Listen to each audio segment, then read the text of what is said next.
जीवन हर पल एक सीख। आज की कहानी घास के तिनके का रहस्य। रामायण में घास के तिनके का भी एक रहस्य है जो हमारे ग्रंथों में लिखा हुआ है, लेकिन हमने पढ़ा है, सुना है, लेकिन समझा नहीं। आज इसे समझने का प्रयास करते हैं। शुरू करते हैं। जब रावण माँ सीता जी का हरण करके लंका ले गया, तब लंका में सीता जी वट वृक्ष के नीचे बैठकर चिंतन करने लगी। रावण बार बार आकर माँ सीता जी को धमकाता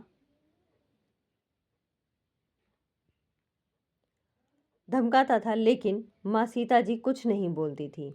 यहाँ तक कि रावण ने श्री राम जी का वेशभूषा में आकर भी माँ सीता जी को भ्रमित करने का प्रयास किया, लेकिन वह सफल नहीं हुआ। जब रावण थक हार कर अपने शयन कक्ष में गया तो मंदोदरी बोली, आप तो राम के वेश धर कर गए थे, फिर क्या हुआ? रावण बोला, जब मैं राम का रूप बनाकर सीता के समक्ष गया तो वह मुझे नजर ही नहीं आ रही थी। रावण अपनी समस्त ताकत लगा चुका था,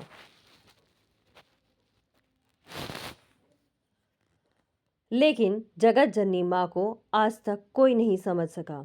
तो फिर रावण कैसे समझ सकता था? रावण एक बार फिर आया और बोला, मैं तुमसे सीधे सीधे संवाद करता हूँ, लेकिन तुम कैसी नारी हो कि मेरे आते ही घास का तिनका उठाकर उसे ही घूर घूर कर देखने लगती हो। क्या यह घास का तिनका तुम्हें राम से भी ज्यादा प्यारा है?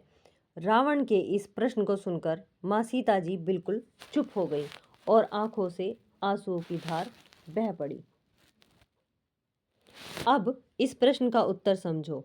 जब श्री राम जी का विवाह माँ सीता जी के साथ हुआ था, तब सीता जी का बड़े आदर सत्कार के साथ, सम्मान के साथ ससुराल में स्वागत हुआ, गृह प्रवेश भी हुआ। और जैसा कि वहाँ प्रथा थी कि नववधू ससुराल में आती है तो उसके हाथ से कुछ मीठा बनाया जाता है, और सीता जी ने भी, माँ सीता ने भी वहाँ पर कुछ मीठा बनाया, मीठी खीर बनाई।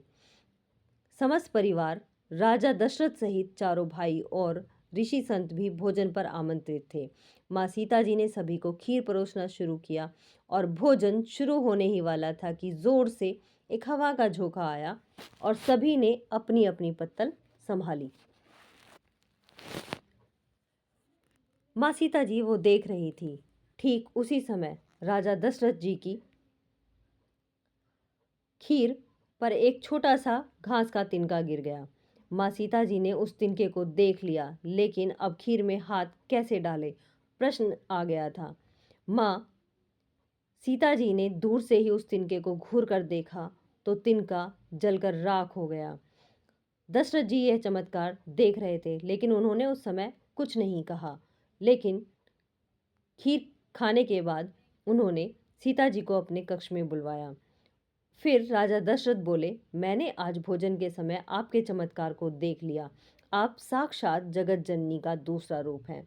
लेकिन एक बात आप मेरी जरूर याद रखना, आपने जिस नज़र से आज तिनके को देखा था, उस नज़र से आप अपने शत्रु को भी मत देखना।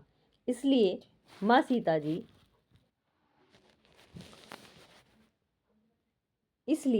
सीता जी के सामने जब भी रावण आता था तो वह उस घास के तिनके को उठाकर राजा दशरथ जी की बात याद करने लगती थी। यही है उस तिनके का रहस्य।